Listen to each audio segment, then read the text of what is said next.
Hello, good morning everyone. So bago po tayo guys magsimula, siguraduhin pong tapos ang video bago po kayo mag-comment na wala ang inyong lugar. So ayan po, meron po tayo dyan Rizal, Albay, Pangasinan, Naga City, Palawan, Taguig, Puerto Princesa, Parañaque, Las Piñas, Catanduanes, Quezon City, Pateros, Camarines Norte, Ilocos Norte, Marikina, Manila, Olongapo, Marinduque, Santiago, Bulacan, Mount Province, Pasay City, Cagayan, Angeles, Bataan, Caloocan at Kalinga. So sana guys, tatayaan nyo po yan.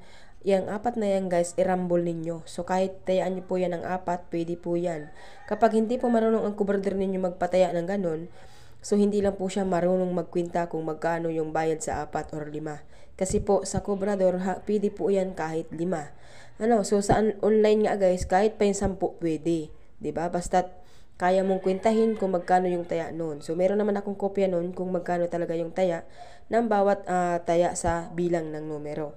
Okay, so magbagawa tayo ng yun guys, ng tutorial para po sa mga kubrador na hindi marunong magkwenta kung magkano ang bayad sa 4 na numbers. Okay? So nandito po tayo guys sa kabilang page na po tayo.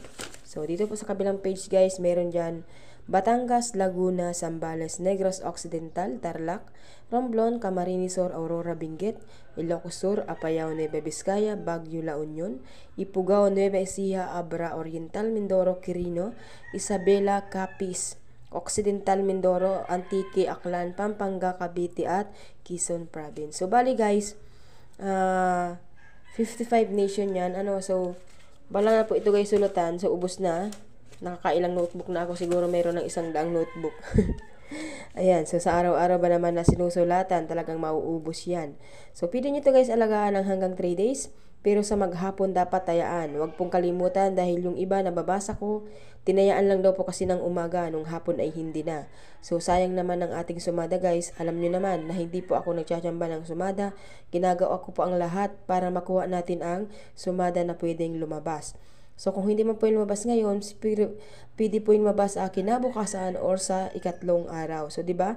Minsan nga umaabot ng 7 days. Kaso nga po, syempre, araw-araw naman po tayo nagsusumada. So, yung iba naman guys ay hindi naman yung kayang alagaan ng ganun katagal dahil hindi naman po tayo mayaman. Kaya nga tayo tumataya dahil sadya lang pong tama lang yung mga pera natin. At yung iba ay sapalaran pa, di ba?